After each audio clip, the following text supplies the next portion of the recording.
Alors dans cette vidéo, je voudrais vous parler de plusieurs projets qui me paraissent intéressants autour du revenu de base et autour des crypto-monnaies. Je me suis pendant un temps intéressé au revenu de base et l'idée me plaisait bien. Enfin, c'est surtout que effectivement, je trouvais que le besoin d'argent, ça venait finalement nuire à la créativité, au fait de pouvoir se consacrer à vraiment quelque chose de constructif.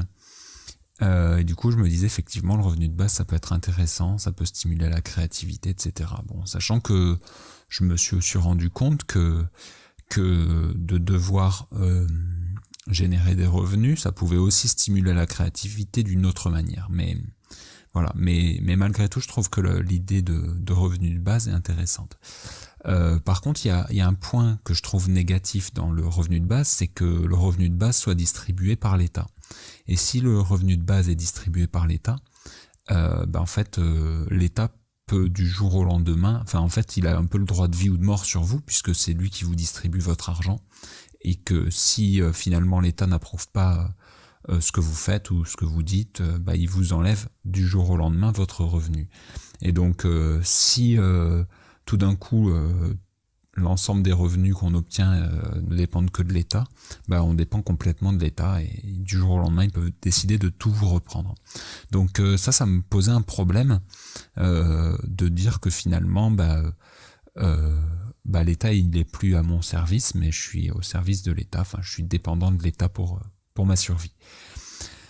Et en fait, c'est là que les crypto-monnaies interviennent, puisqu'en fait maintenant, avec l'émergence des crypto-monnaies, donc pour ceux qui connaissent pas, la plus connue c'est le Bitcoin, mais il y a d'autres monnaies aussi qui sont intéressantes.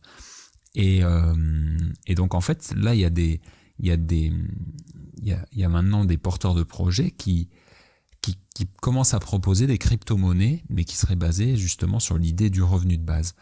Et que la création de la crypto-monnaie, la création de cette monnaie, elle serait pour chaque individu. Et chaque individu reçoit chaque jour ou chaque semaine une quantité de cette monnaie, qui vaut ce que les gens veulent bien lui donner comme valeur. Donc pour l'instant, ces monnaies qui sont encore émergentes, elles valent très peu.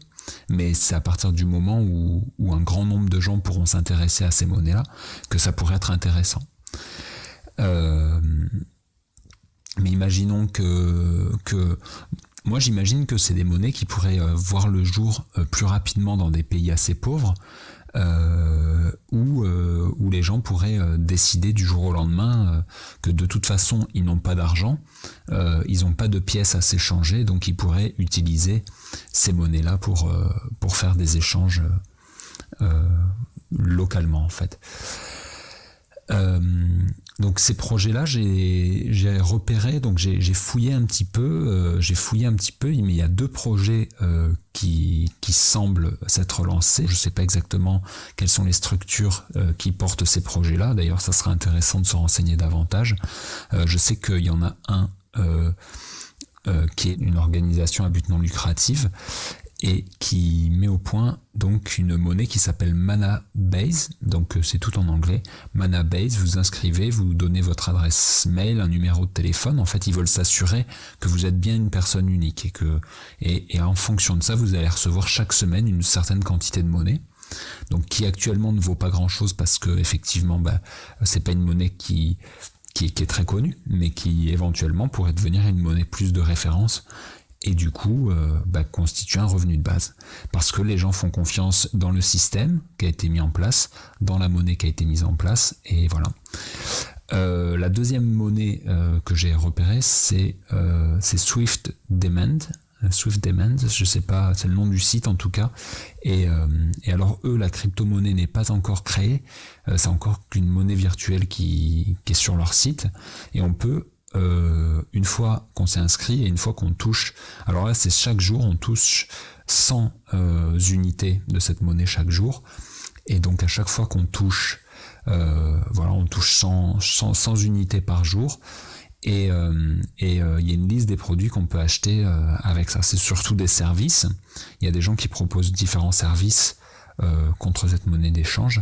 Mais voilà. Et donc moi je trouve ça super intéressant parce que justement là on obtient quelque chose qui est, enfin à mon sens plus intéressant. Enfin c'est une sorte d'amélioration du revenu de base puisque la création monétaire elle s'effectue pour chaque individu. En fait c'est à partir du moment où un individu est en vie, existe sur cette terre, qu'on a une création monétaire pour cet individu, et après il utilise l'argent comme il le souhaite.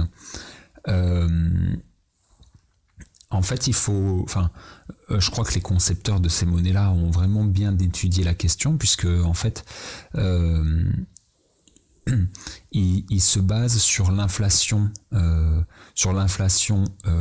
optimale d'une monnaie en fait, et en général les monnaies, il y a quelques pourcents d'inflation chaque année, et donc ils ont fait une moyenne. Je crois que c'est Swift Demand qui a fait cette moyenne, que l'inflation, je sais plus où, Manabase, bon l'inflation elle est d'environ 3,5% par an, et que ça assure du coup un fonctionnement de l'économie qui est correct. Donc ces monnaies-là, elles se sont fixées une inflation de ça. Donc ça veut dire que la masse monétaire, la quantité totale de monnaie, elle peut augmenter de 3,5% par an. Mais cette augmentation-là, dans le cas de ces monnaies, elle ne sera générée que par la distribution d'argent à tous les gens qui existent et qui utilisent cette monnaie. Et donc par cette distribution d'un revenu de base. Donc voilà un petit peu, au lieu que cet argent soit créé par l'État, que ce soit une façon, vous savez, les États souvent font tourner la planche à billets. Maintenant c'est les banques qui prêtent de l'argent et qui créent de l'argent en prêtant de l'argent. Et donc la création monétaire, elle est effectuée par des institutions, elle est effectuée par l'État, elle est effectuée par des banques. Et le fait qu'elle soit finalement, que la création monétaire, elle soit au profit d'un revenu de base et au profit des gens simplement, ça me semble du coup intéressant. Ça me semble être quelque chose d'intéressant. Donc voilà, je vous soumets cette découverte. Voilà, j'espère que ce sera, voilà, en fait je sais pas du tout qu'est-ce que ça peut donner, mais je trouve que c'est une expérimentation intéressante et que ça peut mener peut-être vers quelque chose d'intéressant. Donc voilà ce que je voulais partager avec vous aujourd'hui. Je vous invite donc à aimer cette vidéo si ça vous a plu, à vous abonner à ma chaîne si vous voulez recevoir d'autres vidéos voilà, sur des sujets très variés mais qui m'intéressent. Et puis je vous dis à très bientôt. Salut.